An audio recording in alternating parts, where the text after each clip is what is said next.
A lot of fraud. We're going to talk about some of the easier cases all the way up to some of the more complex cases, so that you guys kind of get an idea of what's out there and how to combat it a little bit, okay? So first off, we're going to start with what is a scam? Can anybody tell me? Somebody trying to get money out of you for illegal opportunities for them. And I'm sorry, what's your name, sir? Brian Graham. I told Brian he's doing so well earlier, I might have him come up here and speak for me. So. All right, so a scam by definition is a dishonest scheme or fraud. So then we say, okay, well, we all know what a scheme is, and we all have an idea of what a fraud is, but does anybody know the definition of the word fraud? It's what we're going to think it is for the most part. But if you wanted the actual definition, a fraud is a wrongful or criminal deception intended to result in financial or personal gain. So it's exactly what we think it is, we just don't use all those words, right? Okay, who here has thought they have been fooled, not fooled, but called and attempted to be fooled by some kind of scam? So I'd say about 3/4 of the people here. I probably won't ask everybody, but does anybody want to give their story? Yes, sir. I clicked on Google, and it was a symbol for Google and everything. I clicked on it, and it locked up my computer completely. Okay, so that would be, so what ends up happening there's a couple different ways we can be scammed, right? So we have the biggest one, which is going to be telephone, okay? But they said I'm supposed to call a phone number, and I didn't call the phone number. Yep, so the biggest one will be telephone. The second biggest is going to be computer frauds. This is going to fall under that category. We'll talk a little bit about that too, okay? And then the third one, it's not as often, but more personal, is text message. Who here text or uses Facebook Messenger? Do we have our grandkids that use Facebook to get a hold of us? Yeah. Kids, grandkids, something like that? Some say yes, some say no.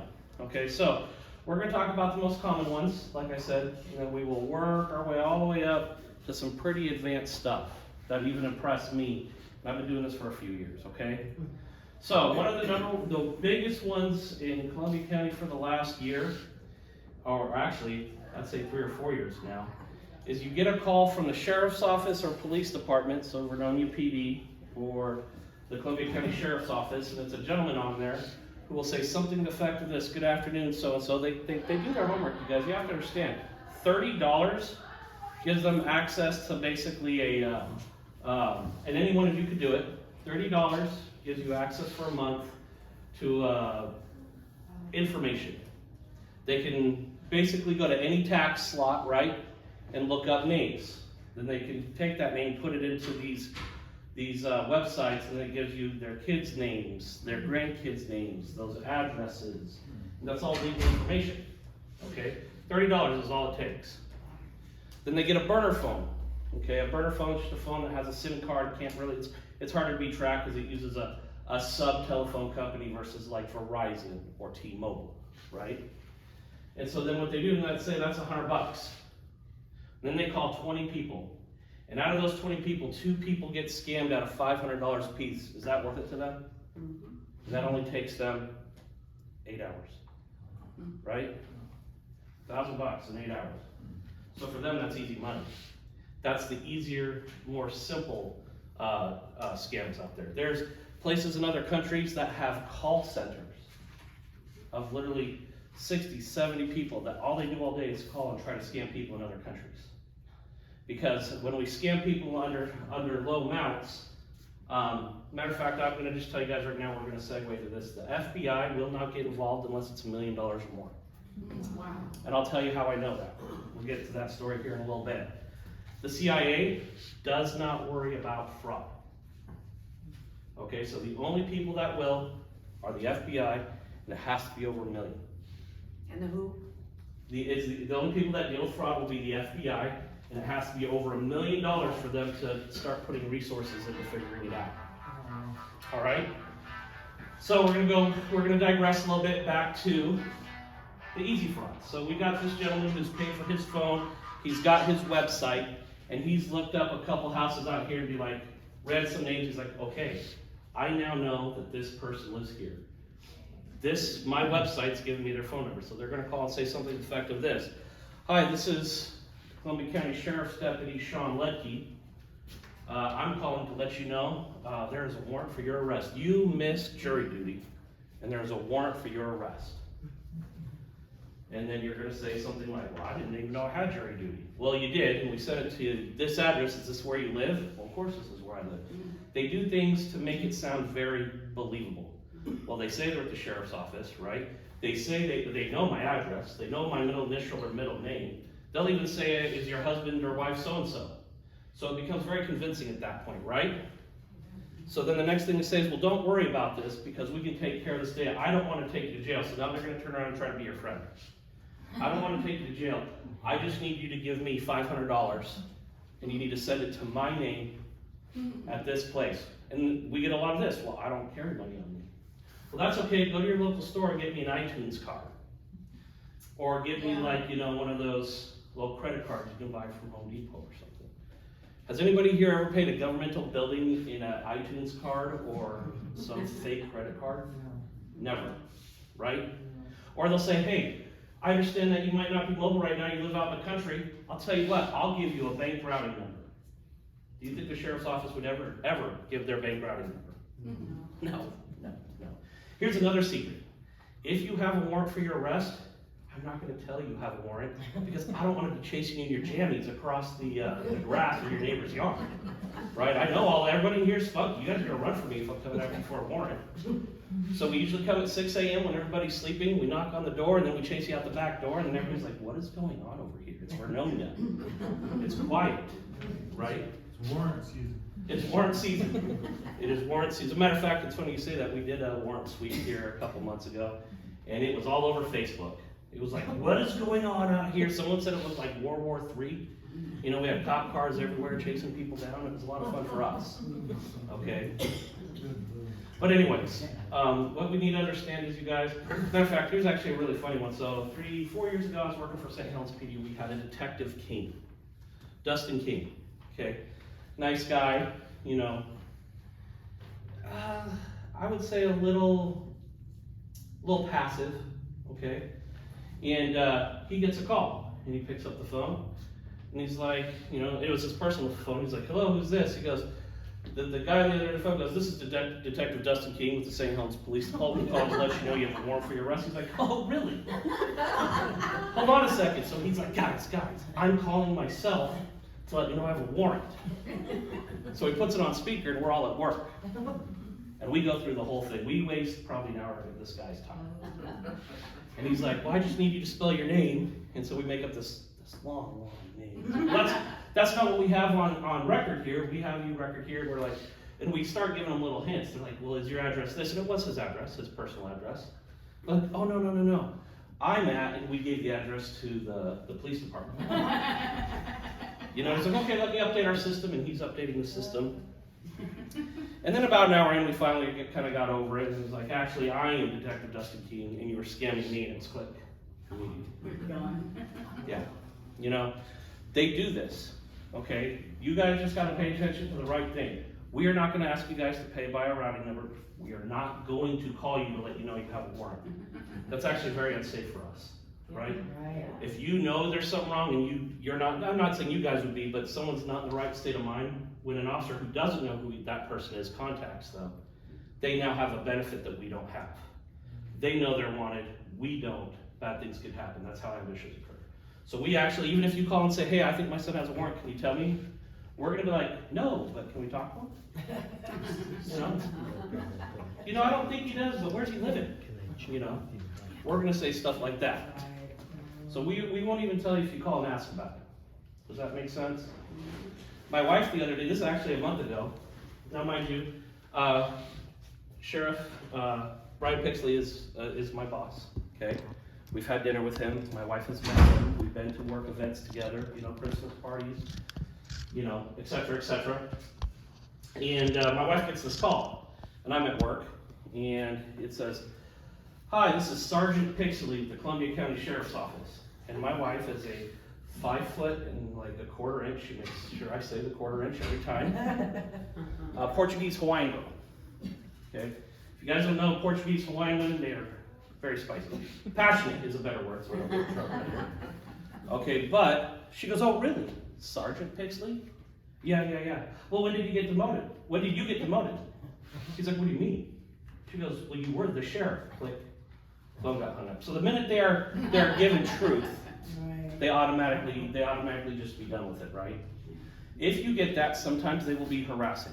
They will continue to call back and call back. They'll call back under a different name or a different officer. My response to you is this. Always, number one, call us and let us know. Just let us know. We'll take the number they called from. We'll log it. We'll put out an email blast or a social media blast saying, hey, this is up in arms again. You guys need to watch out. Okay? It's very, very hard. It's very, very hard for us to track those easy ones because here's what they do. Let's say you do send money. Okay? A routing number is easy. We can actually work that. Takes a little bit, but we can do it. But the usual one is the gift cards, right? Or they'll tell you to send a money order, and then they'll give you an address. Well, we'll Google that address, and guess what? It doesn't exist. So what it does is it routes to the nearest mail spot or post office, and then after X amount of days and no one pick it up, they go and they'll kick it back to the sender. Well, here's the thing. You'll find that during that time, you'll start having a couple mail thefts in your area. Does that make sense? So it's not easy. Mail thefts. So basically, they know about how long it takes. They'll come and they'll start checking your mail. And then they'll walk away and possibly have a check for however much they got you for. There's really no address. There's no real way for us to track it. The phone numbers. I can download an app right now and call each and every one of you, and I can pick the phone number. It shows you who I'm calling from. That's how technology is today. I mean, it's meant to be a joke and have fun, but bad people are using it for bad things. And there's no way to get that to stop. Okay? So we will take the info. Don't think we're not doing something with it. We're just not able to properly investigate it because we don't have the right information. And it's nothing on you guys. It's nothing we can do. It's just how it is. That's the world we live in. We are currently in a world of fraud. And it happens every day in the billions of dollars. Fraud is a $1 billion industry. Okay? So it's gonna be like mosquito bites. Yes. That's a really good way to put it, you know? So if it doesn't sound right, it isn't right. Call us. Let us know. We're gonna tell you, no, that's not us. Don't give them money.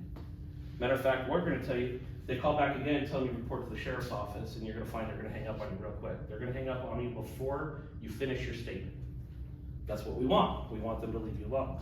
We want them to know that you are smart enough to be like, yeah, we know. You need to leave me alone now. And they will.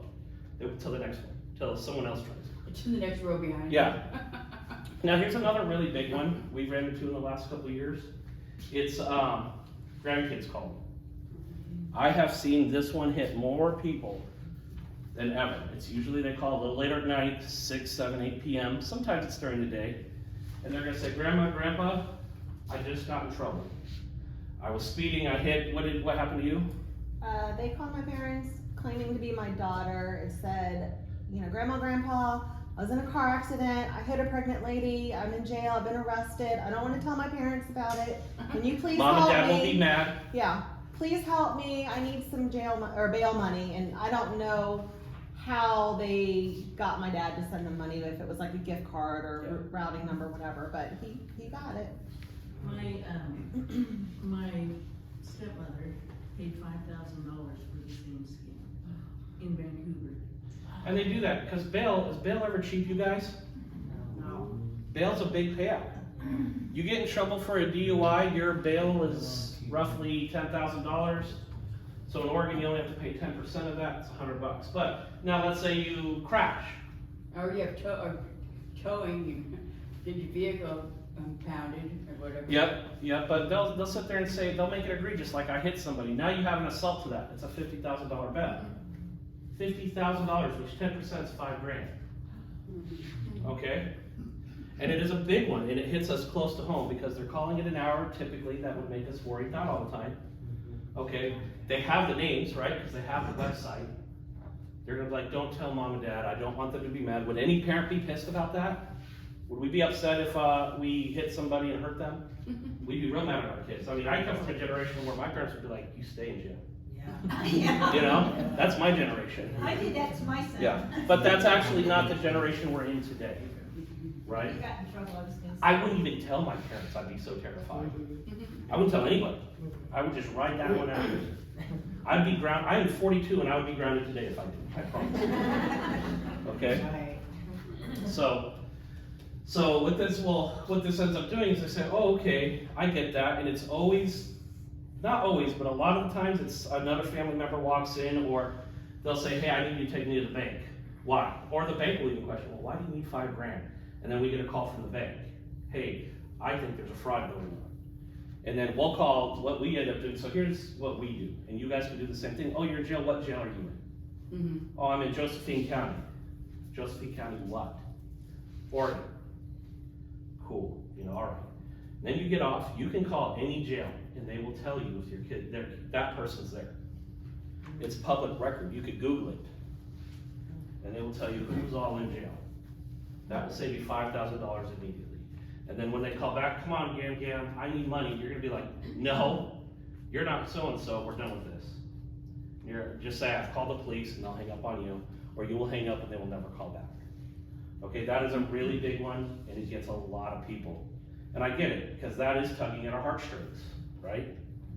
We want to protect our family the best we can. And they'll pressure. I've got to be at work tomorrow, I'll lose my job, I got to feed my kid. Like, I was taking home groceries, the baby doesn't have milk. I've heard a lot of very, very pressuring statements that makes people feel like, I need to give you the money now. Like, we got to get you out.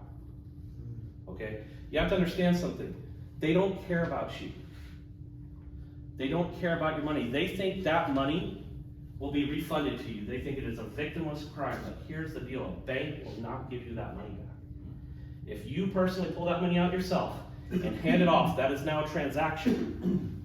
That is not fraud to them. It is fraud. And they understand that, but you agree to it. That is on you. The bank will not insure that. Does that make sense? You have to treat your money like that's your money. Like, hey, what am I really doing with this? If you can't see it in your hand, you should not buy it today. Okay? Are we good on that? Yeah. Okay. So we call the police, or at least if that's what they're claiming, where are you at? I need to check this. Okay? Matter of fact, if you even say, well, I'm gonna call the jail to verify you're there. They're, no, don't do that, I'm gonna get one call. Yeah, that's what you should do right there. Well, you called the wrong person, he click. That would be the ideal way to go about that. The next real, so we're gonna start elevating in scams a little bit, okay? The next real big one we're seeing is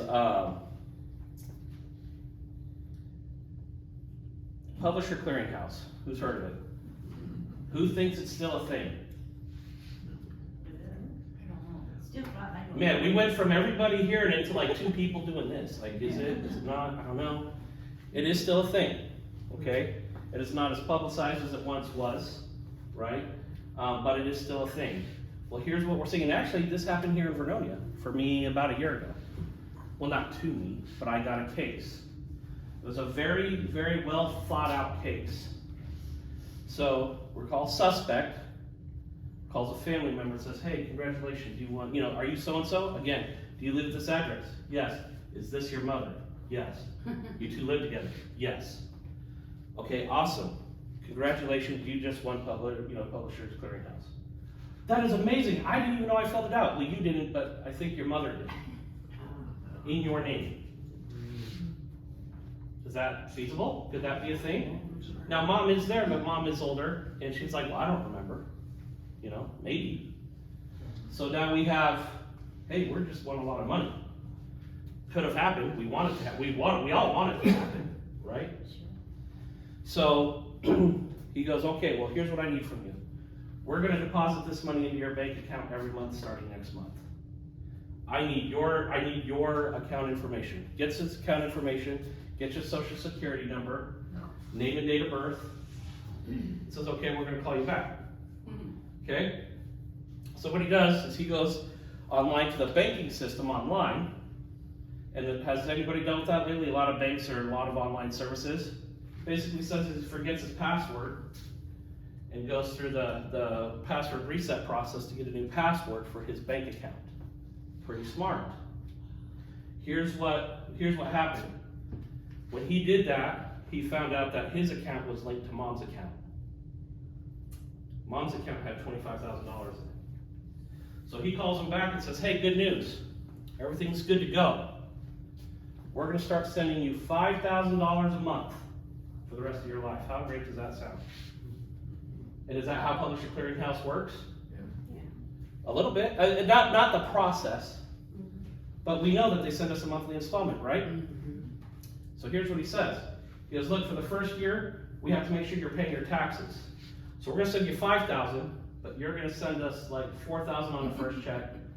On the second check, $3,500, and we're gonna keep reducing your money for a year. At the beginning of every year, that's what we're gonna do to pay your taxes. And he's like, man, that's great. This is tax-free now. Not free, but I don't even have to worry about my taxes. So, suspect takes the money out of Mom's account, gets a check, sends it to him. Oh no, not gets a check, transfers it over. He doesn't check the account it comes from. What does he just see pop up in his account? $5,000. So he writes a check and sends it out. Okay?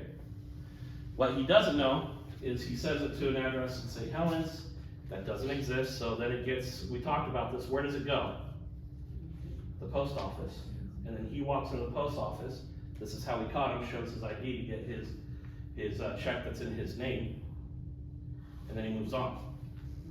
This happens for 4 more checks. He depletes Mom's entire account. And then he stops getting checks. He's like, wow, this is weird. I wonder what's going on. Well, then he checks Mom's account and it's at 0. He's like, wait a minute, something happened here. So about 4 months after him not receiving any checks, he calls me and says, I think I was scammed. And I was like, yeah, you were scammed, real bad, right? Good news on this one, we're at least able to catch who did it. Do you think he got his money back, you guys? No. You think the bank helped him? Because we talked about it. If you pull the money out or you send the money, that is no longer an issue with the bank. It's not theft. It's a transaction you made. It is fraud because it's a dishonest or criminal intent to take your money, right? But it is not something you get reimbursed for. The guy who took the money, do you think he has a job? So he gets in trouble. He gets in trouble for a lot of things. I hit him with everything I could. And he does have to pay it back one day.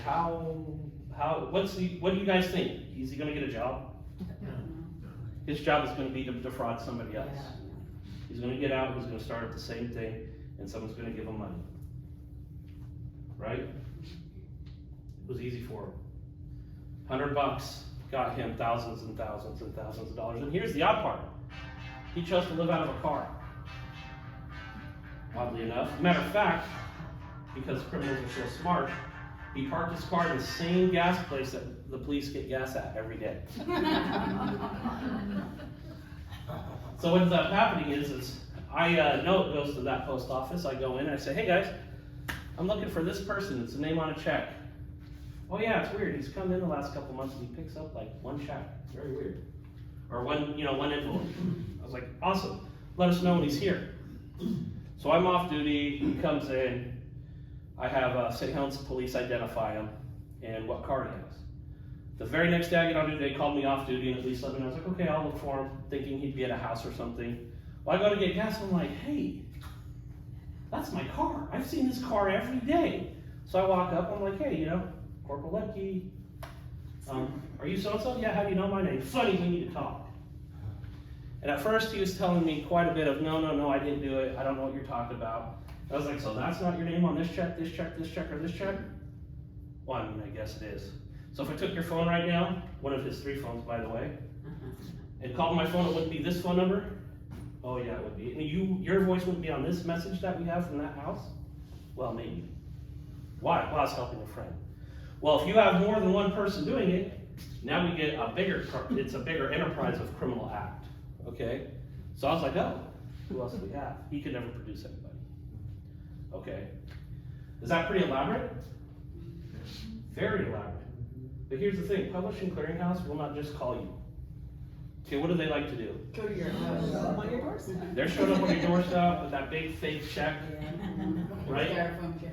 Yep, yep. They're publicizing it the best they can. You do have to apply for it, right? But here's another thing. Why do they have to give a social security number? Who's ever asked you for that? It's actually funny, here in law enforcement, sometimes to identify people who don't have IDs, we'll ask for their social security number and they'll be like, how do I know you're not gonna take my money? My response wants to be, what money? You know, you don't have an ID, you don't have a car, you're wearing a hoodie in June. To me, that's pretty weird. And a face mask, you know, you see this much of their face. So, they won't ask for your guys' social security number. No business related for money, personal wealth. Does that make sense? They may ask for the last four. Anybody can get the last four. What happened to this guy? It was his third attempt at something like this, but this was the highest number of crimes. You guys are not gonna be happy when I tell you he got 6 months in jail. Okay, so Oregon, they have what we call the matrix system.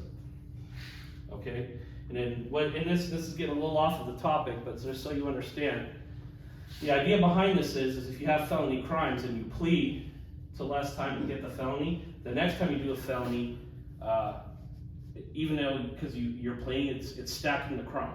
So the more felonies you have, the less time you get out of prison. So at the beginning, you may break into a house and get 6 months in jail. But after your third, fourth, fifth felony, by the time you commit your sixth one, it's something small. Let's just say it's having a certain quantity of drugs. Well, now you're doing 7 years. And even cops are like, I don't get it. Why is he doing 7 years for this? But I arrested him for burglary, breaking into a house, and he got 3 to 4 months. Because we do a stacking system. If we plead, it keeps them out of the courts, which means it's saving everybody money, everybody in the community money. A lot of crimes, minus major assaults, are small person crimes. So it allows them opportunities to improve in their life, right? Oregon's real big on that. And so we're at a point where we're like, hey, we know you made a mistake, we'll give you a chance to do better. Oh, you made another one. Well, we're gonna reduce that chance a little. And little, next thing you know, they stubbed somebody's toe and they're doing 7 years. Okay, does that make sense? I mean, it doesn't make sense, but you understand what I'm saying? Yes. Okay. So, he had not done any jail time before, to your question. And they're like, well, this is bad. If you plead to the felony portions of this, we'll give you 6 months, 6 or 8 months, something like that. But then did he actually, is he still serving that time, or He is has that now been gone. possibly Yeah, reduced? I have not heard of him, but that doesn't mean he's not doing it somewhere else. A lot of times you're gonna find that people like this are like, oh, I know now. And then they move to another area. Here's the real deal. I deal with 100+ people a day. I doubt I would even remember what he looked like, especially if he shaved and a big long beard. Now, if I saw the same car and the same dog, I'd be like, oh, I know this guy. How do I know you? Oh, you arrested me. Oh, that's right. Okay, now I remember everything, right? I mean, this one I might remember a little bit better because this was, even for some of our cops, like, I can't believe you caught that. When it comes to fraud, we very rarely catch them.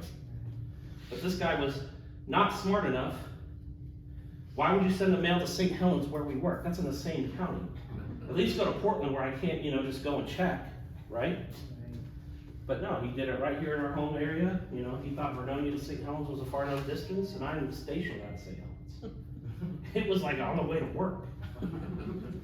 So lucky us in that specific situation. I still feel bad for the victims in this because they're out $25,000. Well, in the end, it came like $19,800 or something like that because he got to keep some of it. Okay? So, a little bit more elaborate. That is pretty much, as far as phone schemes go, one of the bigger ones we've had. Now we're going to change gears a little bit. We're going to go to, oh, here's a great one. Door-to-door salesman.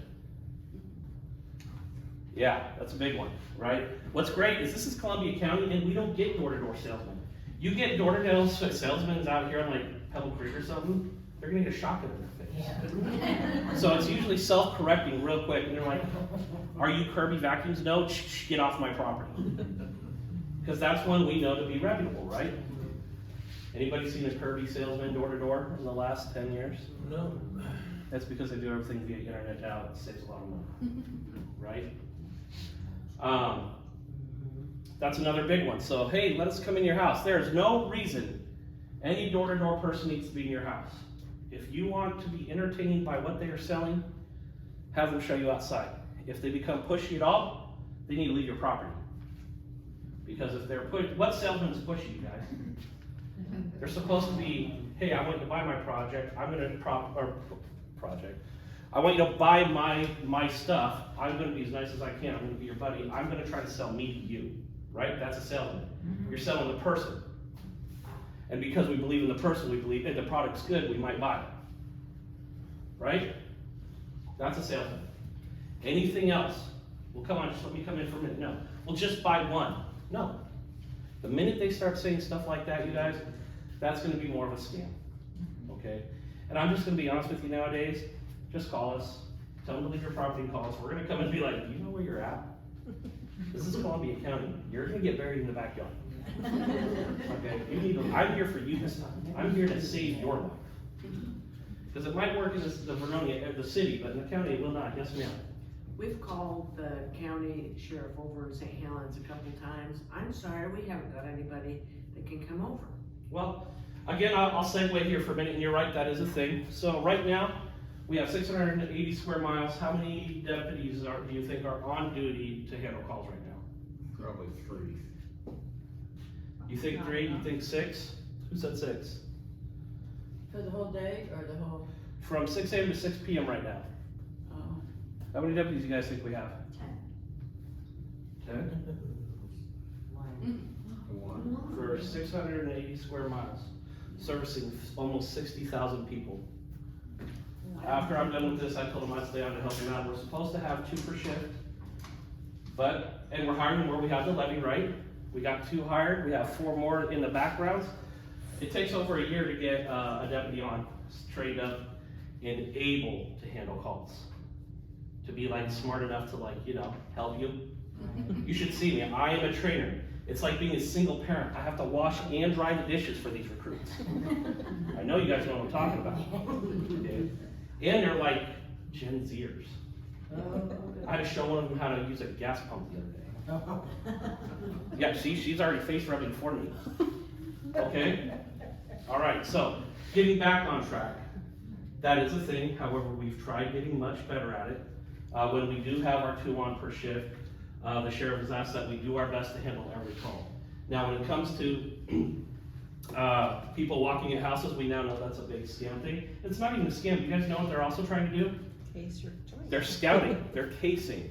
They're trying to find the access points to your house so that they can watch, and when you leave, you get back in the house. This is an area that law enforcement in the whole in the last 10 years has realized we could be proactive. So now those calls are more important to us. We may not call you back to say, hey, yes, it took us a little longer to get out here, but we got to the area.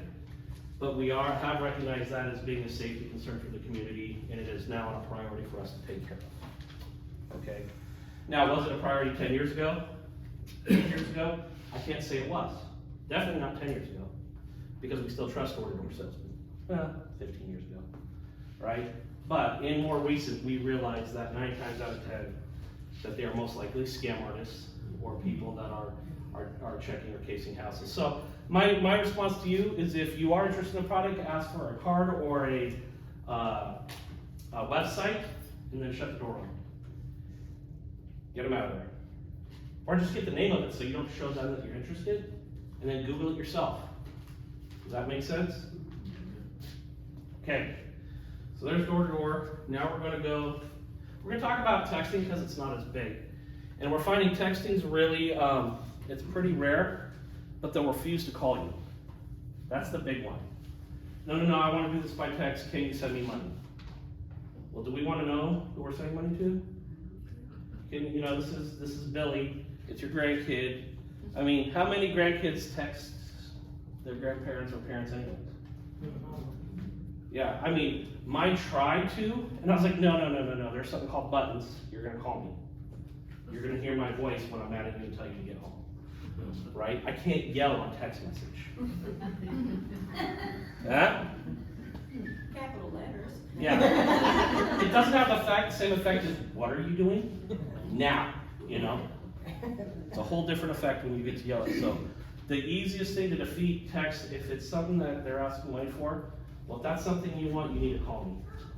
And you'll know it's a scam the minute they're like, well, I can't talk right now, or I only have text or messenger. Then your response needs to be too bad. If we can't talk about this, you can't get it. Easy, easy. And if you don't get a call back, guess what, you guys? It's a scam. It's a scam. Or if it's a grandparent, call the parent, hey, why is Billy calling me for money? And they're gonna be like, hold on, Billy! Yeah, playing, Fortnite. What? No idea it's happening. Okay? If it is a text message and they're asking for money, do not do anything other than talk to them or call the family back to the number you know them to have. Does that make sense? The one that's in your phone, not the one they called you from. That's really big. I've had a couple of people be like, well, I thought it was safe, it was Billy. Well, do you have Billy's number on the phone? Yeah. Well, when Billy calls, does it come up with his name? Yeah. Did it come up with his name? Well, no, that's what I thought was weird. Then it's weird. It's weird. Well, he told me he got a new number. Could that be true? It could be, but we're not in an era of being able to trust you guys. You tell Billy he's gonna have to meet you in person or talk to your parents or call his parents. Well, what if Billy's scamming the grandparents? Huh? What? What if Billy's scamming the grandparents? You guys, I will tell you, and it's very unfortunate, but family members do scam family members nowadays. It is huge. It is huge. 9 times out of 10, a burglary I go to investigate, it's like, yeah, someone broke into my house. Okay, what was taken? Oh, just the $3,000 I hid behind the picture frame. No TVs, no tools, no steel chainsaws. No? Well, what kids do you have? Oh, Billy. Okay, tell me about Billy. He's made some bad decisions, but he's a good kid. He'd never take it.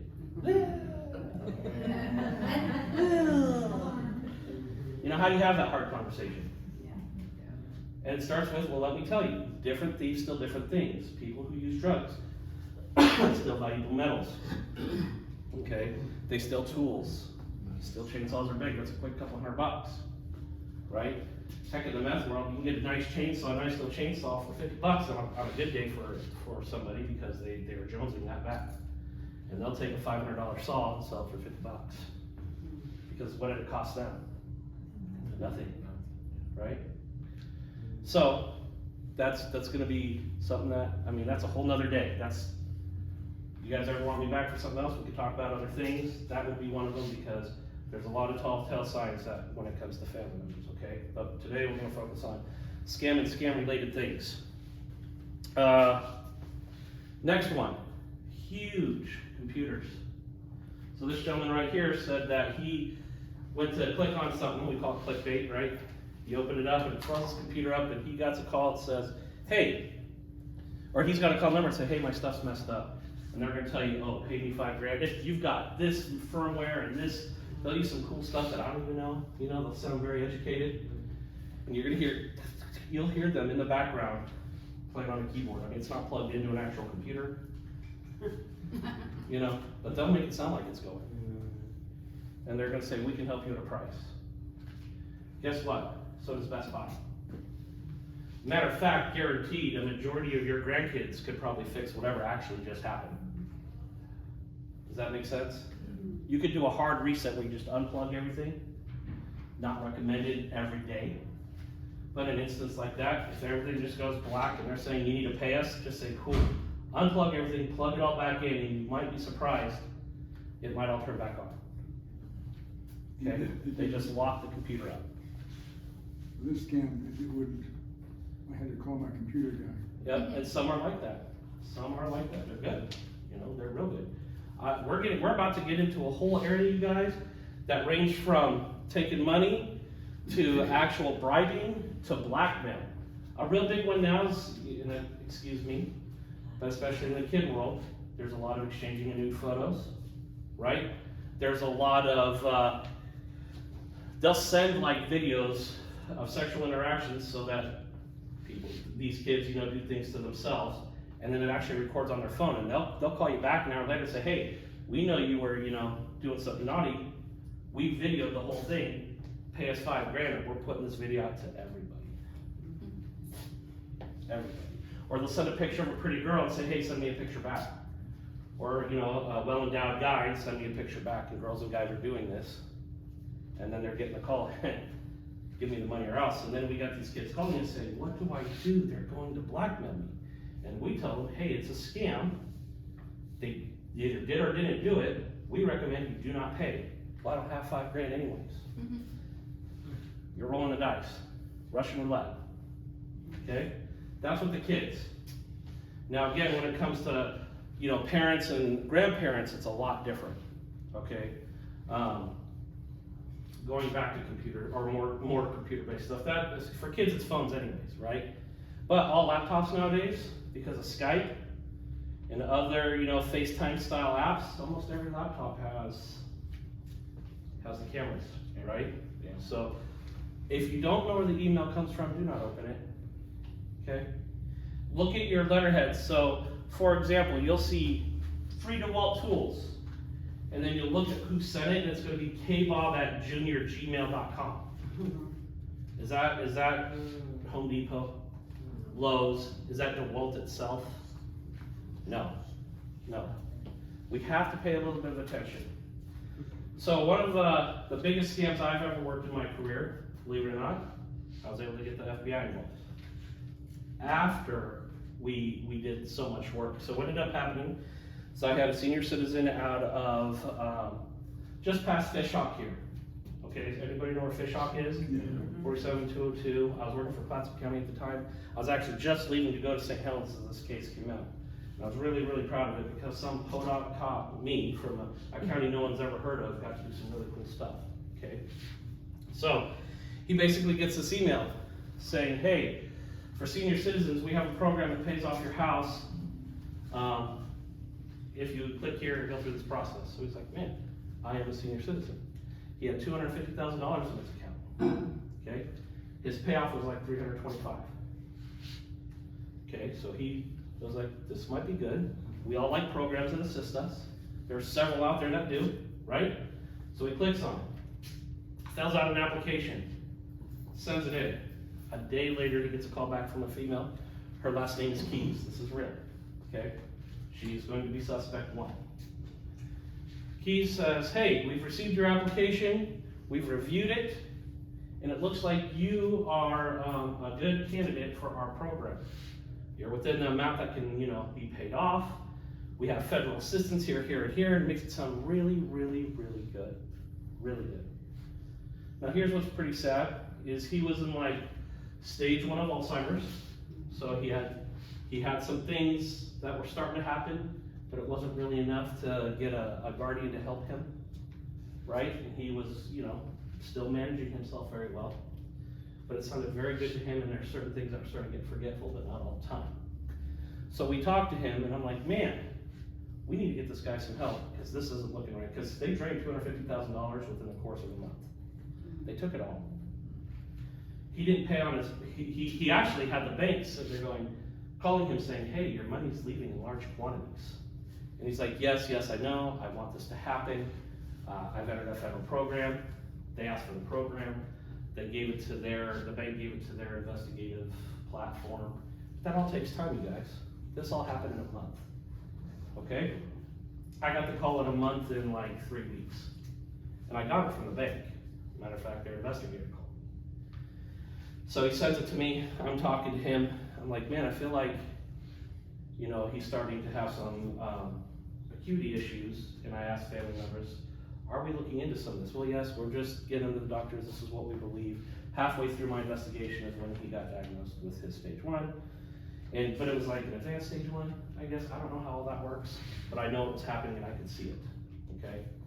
So here I got this gentleman who has signed waivers, given bank account information, and $250,000. His entire retirement is taken out in 1 month. He's gonna lose his house. He can't make his bank payments. This is his life, okay? So I'm real upset about it. I know that for the way that this went down, that there's a transaction number, there's an account it went to, there's a routing number, there's a bank. So I start looking into it. Now, basically this money was taken in 3 segments from a bank here in Clatsop County, well not here, we're in Columbia County, but in Clatsop County to a bank in Florida.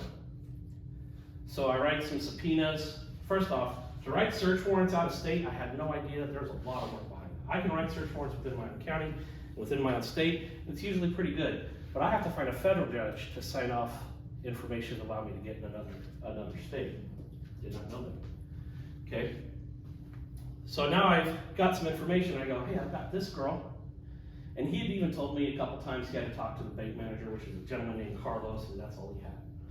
So I was like, okay. So I called the bank as a Sunshine, credit union, Sunshine something or other down in Florida, and said, hey, here's my subpoena for information so I can write a search warrant. Subpoena just basically orders certain entities to give us certain information so that we can continue our investigation. It says we have probable cause to believe something's happening, we need more to confirm it. So we get down there, they get us back, yeah, here's this lady, she has an account here, but she also has an account in New York, and it's looking like she's flying back and forth between New York and Florida all the time, and they only know this because transactions are being pulled by her at both of these banks several times each month. So she's doing a lot of traveling on the East Coast. Like, awesome. So then I come here and I'm writing up stuff, and I go to the judges, I'm like, Slam, here's my search warrant, I want my money. And they're like, yeah, we can't sign that. And I'm like, huh? They're like, yeah, you're a working cop, this is Florida, we need a Florida judge to approve this. So I call Florida judges, they're like, yeah, good luck, we're not doing that, we don't know you, you don't know our laws, we're not gonna sign it. So I'm like, man, I need a lot of help, right? So I call, who should I call? I've got money being transferred fraudulently over states, right? You guys have packets here, who do they tell you to call? The FBI. So Sean, Deputy Leudke from Clatsop County, calls the FBI. Do you know, I get a voicemail that says, hey, welcome law enforcement, leave us a message and we'll get back to you. So I leave a message. 2 weeks later, nothing. I call back again. I finally hit just every button I can to get somebody. I'm like, look, I got a case, I need some help. They're like, okay, fill out this basically one of this, you go to this email, you fill out, it's an RC3, it's basically a complaint of fraud. And they'll assign an FBI agent to you and they'll get back to you. Like, awesome, do it. A couple weeks later, nothing. So I call again, I'm like, look, I really need some help. Like, now. So they finally get an FBI agent from the Portland office to call me and say, oh yeah, great case, cool, yeah. So why are you calling us? I'm like, because it's $250,000 moving across state lines. You guys deal in that, and I need help. This guy's gonna lose it all. I've had the bank seize what they can at this point, but they're gonna release it here soon if I don't get some help. And they're like, yeah, it doesn't meet our threshold. If it's not over $1 million, we don't blink. Cool. So then I call the U.S. State Attorney General's office here in Salem. They just hired a new attorney who had a new program for like adult protective services to help with adult abuse cases. And I called him up and I'm like, look, I need some outside the box thinking here. This is what I got. He's like, that sounds great. Send me everything you got. He calls me the next day, says, guess what? I found you a federal judge to start your warrant. Let's go get as much of that $250,000 back as we can. So we do. We hit it up. I set it out. I get calls from Miami-Dade police who are like, we're sitting on the house serving, or we're sitting on the, there's like 4 houses listed, and 3 of those 4 houses didn't even exist. And one of them was an apartment complex, but there wasn't an apartment number. So he's like, we're sitting at the bank. We had the bank call, basically I had the bank call them and say, hey, some of your pending money's been released. So I gave the information, descriptors. Funny side note, okay? Probably especially not appropriate here in Oregon, but this is how they operate there. So I had a black female, last of Keys, and we'll go with a Hispanic male, last of Hernandez. Now that would be a very specific couple out here in Vernonia, right? This is Miami-Dade. How many black females would maybe be hanging out with Hispanic males? They tackled the first set that came in. The first set that came in, they saw this Hispanic male see somebody get sketchy, went to run out, they tackled them both. Wasn't even the right people. Yeah.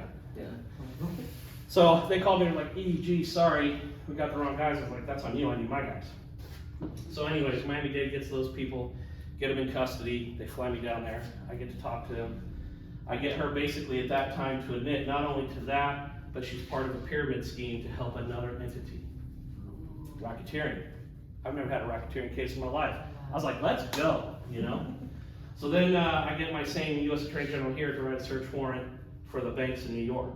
Well, between the one in Florida, New York, that New York bank had ties to some overseas bank accounts. I then get a job here in St. Helens. I hand that case off to basically the feds at that point. They're like, okay, so between those two bank accounts, you guys, they had over $800,000 between the two.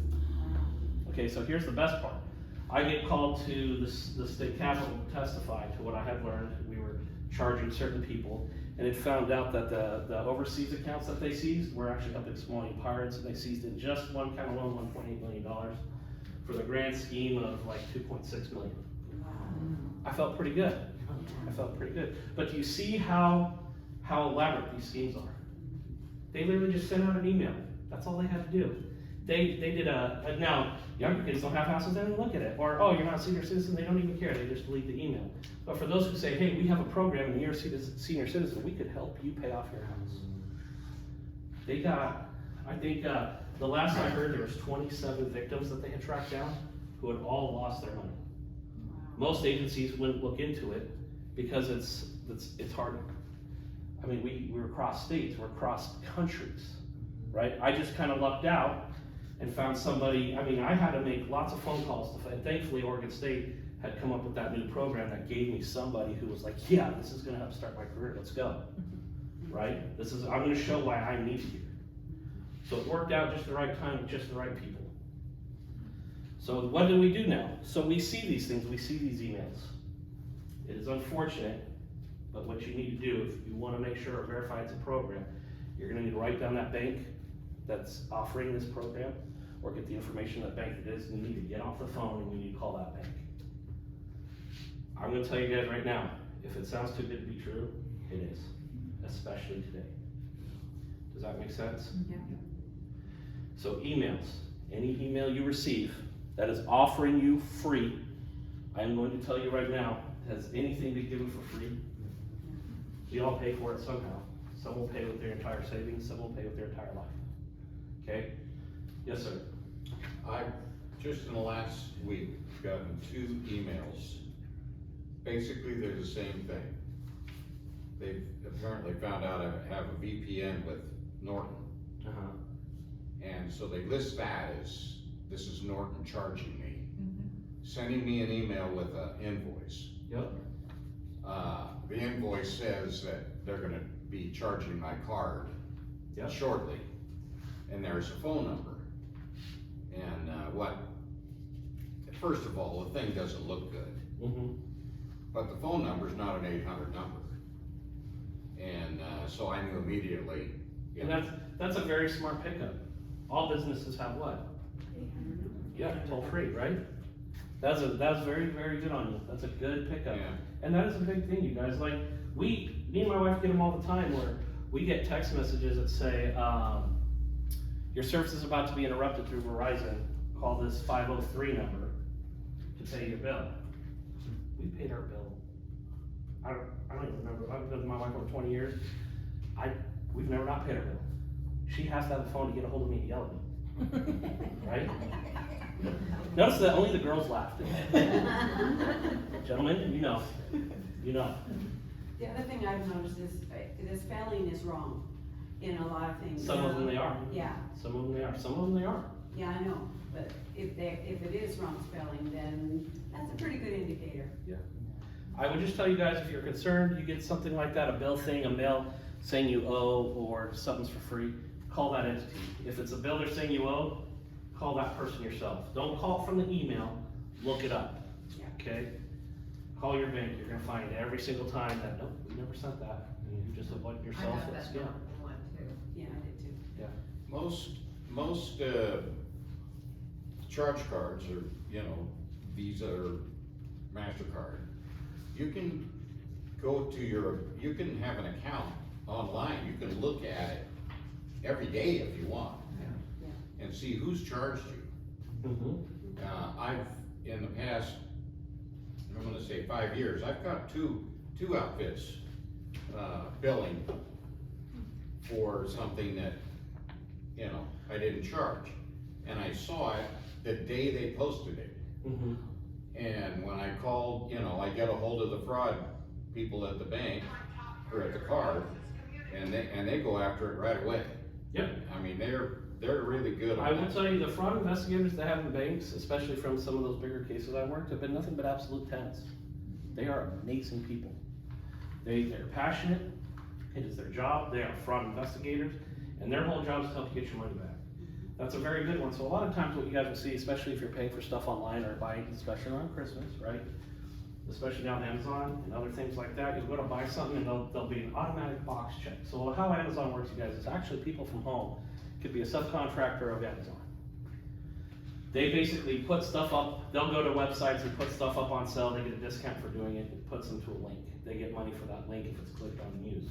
They can actually also put a box on there that checks and say, hey, you'll automatically pay for the subscription. If that happens and you pay for it, they get a percentage of that prescription. Or a dollar amount for that prescription. And we're just going through, yep, this is what I want, this is it, okay, all right, there's some fine writing, sometimes we read it, sometimes we don't, we hit go. And next thing you know, you're paying $30 a month for subscriptions you had never signed up for. But that's how they do it, it's through hyperlinks. And it's through your, like, I love Amazon, they're great. And they're so great that you could even be like, hey, you know, I didn't even order this, or I did, and I didn't get it, they're like, yeah, here's another one. You know, they don't even ask for it, they're just like, okay, cool. So they're great in a lot of ways, but they do allow people, they employ people without doing backgrounds that are just like, you want some extra money? Help us, make some hyperlinks, get some accounts set up, and then somewhere in there, some of them are smart enough to be like, well, if I have this, I get an extra percentage. And then that's when you're gonna pay for extra services. So, you know, be vigilant in checking your bank accounts to make sure those kind of things don't occur. And it's a small thing, it's usually like $9, $10 a month, $8. What was your charges? About that? Oh, they were, one of them was, I think it was it was just over $100. Oh boy. And that triggered. Yeah, that would trigger a lot of things. Well, I mean, I've got a thing on that tells me, the card will send me an email. You Say, can, hey, you spend can have you can go You can into set it. your preferences on your site, and you can have them tell you when you go over a certain amount. Yep. And so you get it in your email right away, and you go, oh, wait a minute, you know, we weren't even somewhere, you know, we were home that whole day. You know, it's funny you say that, because I think my wife does that at a penny when I spend, because if I spend something and she literally texts me, did you just buy? And it could be like $1. So I'm pretty sure she set her limit to a penny, so it lets her know. Yeah, it was like $103.50. I mean, you know. That's a little excessive, that's how you get caught, and you get caught quick. The sneakier ones will do like $10, $9, you know, does that make sense? I had one Oh, what? that started with a small amount. Oh, they But don't the charge bank anything. caught it, then they tried a higher amount, and I said, can I ask what place this is? It was a dating service, oh my God. I would say that was a scam too. We don't date. Lord, you looking for a date? Be a great How I Met My Lover though, you know? Meet your new husband, real funny, I was frauded. He's a fraud. Anybody have any questions? Anybody wanna share any stories real quick? I have just a question on the clearinghouse, Publishers Clearinghouse, that was years ago, you saw it all over in the papers, in the supplements for the newspaper, everything. If that's a known fraud, why is it still running and going? Well, because the Publishers Clearinghouse in itself, that organization still does good things. They weren't a fraud, they just had somebody fraudulent say they were them because it was a trusting entity. You used to get things in the mail. Yeah. Yeah. Now you gotta fill it out online, so most people don't even know to fill it out, right? And then even if you do, are you giving out to the actual website, or are you giving it to some fraudulent person? Yes, ma'am. When someone would get hold of me and they, how's your wonderful family doing, or something like that, I know they don't talk that way. So I asked them a question that we all know, you know, what's your area code, or what was a phone number that was similar to mine when growing up? His was 982, ours was 981, you know, something simple that they would know, you know? There's a lot of little things you And can they do. don't ever call you back when you, I just write scammer. Yeah. I just like calling them straight up. I'm like, hey, scammer. I love when they call me, because I'm like, oh yeah, that's funny.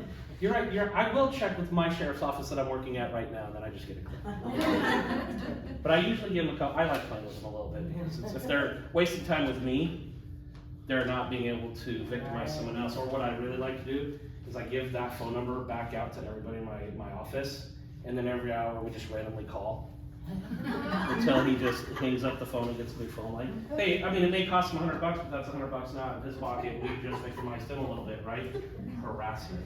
I have a question about artificial intelligence and AI. Oh boy. So like, I you will do know, my best. that's like becoming, you know, a more rampant thing where you see videos of famous celebrities and it really wasn't them, or, you know, things like that. But like I've heard like they can capture your voice. So you have a telemarketer call you.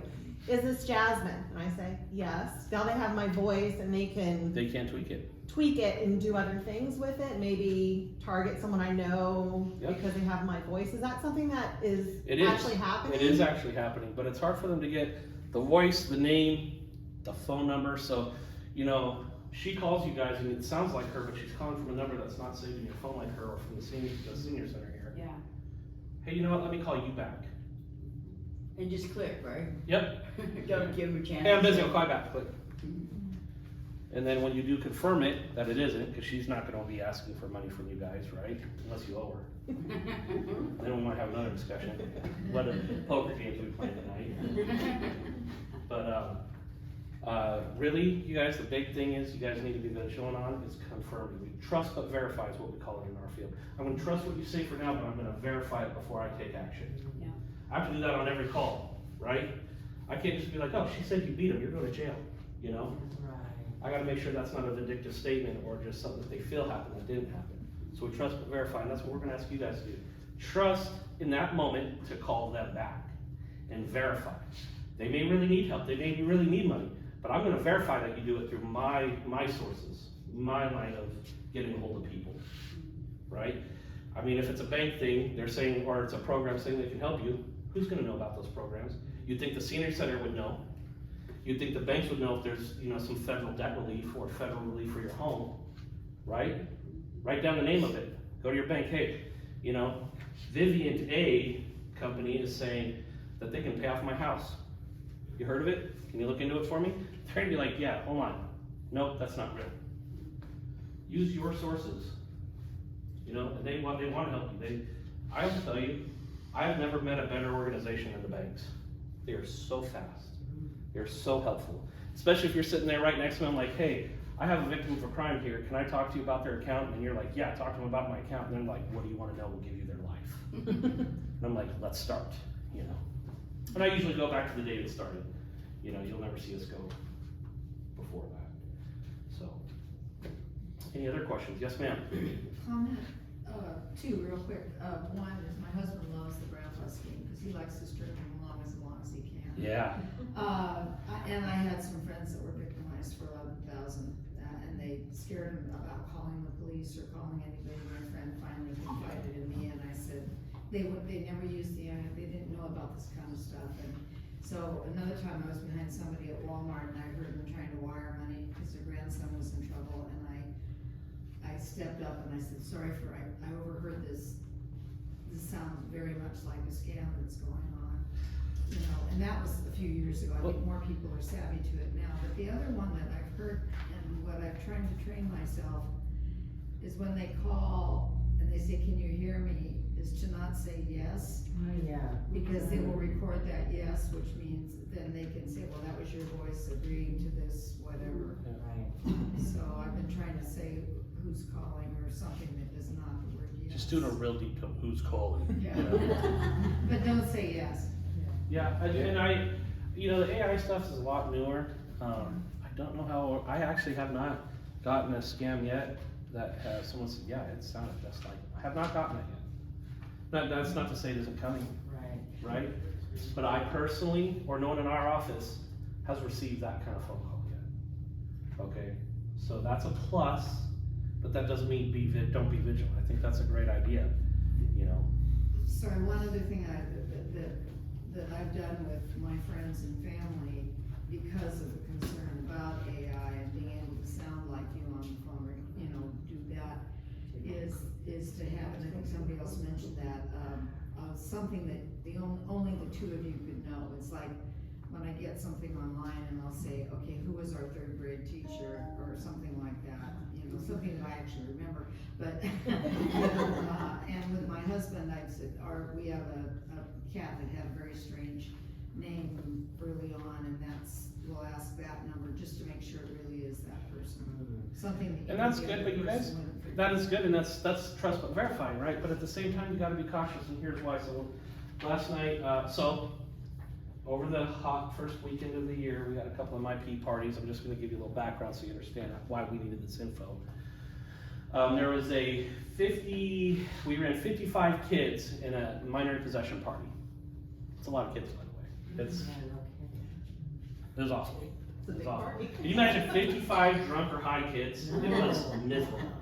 Okay, I wouldn't even want to be around 55 sober kids. I'd be terrified, right? That's where you throw stickers and run so that they just kick the stickers. Anyway, so we have this party. What ends up happening is 2 kids are drunk playing beer pong. It's like ping pong, but for beer. Anyways, one's unhappy with the results. They get in an argument. They start walking off the property. One guy gets mad, one of the kids gets mad, pulls out a BB gun and hits the victim in the face, breaks his teeth, and then shoots him in the back with the BB gun and runs off. Ooh, nice. Yeah. So we have first names, but that's it. And then we had one kid say, oh, but I had this guy in my 4th grade class, and his name's Jackson, we'll say. It wasn't, because he's a kid, but we'll say. I literally had one of my he's now not a recruit, he's a newer officer, but he's on his own. He's like, he pulls out, he gets on his little website thing. He's like, oh, yep, here he is. Here's his first name, last name. Here's our suspect, his first name, last name, our victims. And here's the guy who just said it. We know that they were all in the same class together. And he was able to do that off a free app from the internet. Wow. I mean, we are in an era of information, and information is power. It's a great investigative tool for someone like me. I literally had my guy just find out who all was in the same day in class. These kids are 17, 18 now, and we have a whole 4th grade list of names. It was crazy to me. It blew my mind. And then I realized, dang, I need to get up with the times, because that is powerful. But if he has that, who else has it? And he's young. He doesn't make a lot of money. He has a kid on the way. I asked him, I was like, how much did that cost you a month? He goes, oh no, this one's free. So that now means not only good people can have it, not only citizens can have it, but who else can have it? The wolf, right? The guy that's out there prowling on you. Or gal. They're both there, right? Or the they thems, because we're in a appropriate time, right? So my point is everybody can have it. And so yes, trust but verify. But here's another thing, if we're talking AI, right? How smart is it? And if you do give that out on one thing, oh, well, that person's not my 3rd grade class. Boom, now it's picking it up. And now they're going to know how to find it and what they need to do to verify. Be very cautious on that. Very, very cautious. There is something you guys can do, though. You can do it now, or if you've been a victim. We usually don't tell people to do it until they call and say, yes, I was frauded, they took my money. You can call the IRS, okay? And get something called a UPIN number. A UPIN is a unique personal identification number, and it is attached to your social security number, which the banks do have, right? Okay. Credit card companies will have. If you assign yourself a credit card and you fill out all your information and sign it off to get a new credit card, they're going to say, blank, blank, we need a UPIN number. And then they're going to call you and say, we can't approve this new credit card or this new loan until you give us your unique personal identification. Is it an extra step? Yes, but is it also an extra step that has to be beat by these entities, right? So I do recommend that if you are concerned or want to take an extra step of protection. Which will bring me to one other fraud. Yes, sir. Just to add to that, WANA, if you go into your account online, they have preferences. You can have them, you can set an amount on your account, and they will automatically send you an email if anything exceeds that amount. Yep. That is true. That is true, but here's the problem. If they've convinced you to do it, then it's an accepted amount, and you know it because you sent it. So there's a difference between theft and them taking it or frauding yourself out, right? right? There's one other scam we're running into, but it's not getting a lot of advancement. So a lot of people have property out here in Columbia County, but they don't live there. And next thing you know, we're getting calls from these homeowners saying, hey, I was on Facebook the other day and my property's up for sale. Somebody by the name of Joe Smith selling my property. And it ain't me and I ain't selling it. Well, the problem is there a deed to a home? Right? We have found them get all the way up into these type of crimes, or these type of frauds, to where they're doing your titling. They get copies of fake deeds, but something's always off. And matter of fact, we've had one where Title out of Scappoose caught something. They're like, hey, we're trying to do this property sale, but we noticed the date of birth was off by like a month. We're like, awesome, we'll look into it. Sure enough, it ended up being a scam. The guy who's trying to buy it is like in another country. We couldn't get anything with it because the fraud didn't actually occur, so a crime. Fraud, you guys, fraud isn't a crime until the money goes through.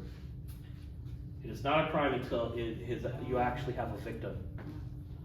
It's one of the few that's a thing. So it's weird because if I go to break into your house tomorrow, and I got outside your house with a crowbar, but I never make entry, I can be charged with attempted burglary.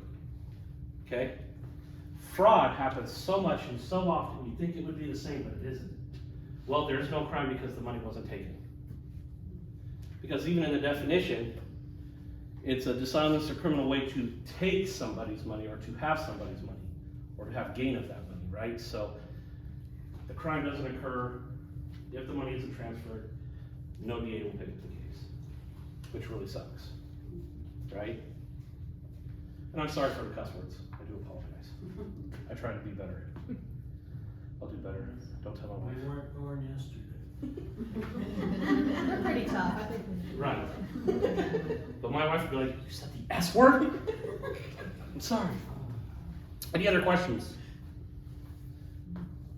Any other stories that someone would like to share to help that I didn't cover? You guys have been great. Thank you for having me. I appreciate all of you. Thank you. Appreciate you.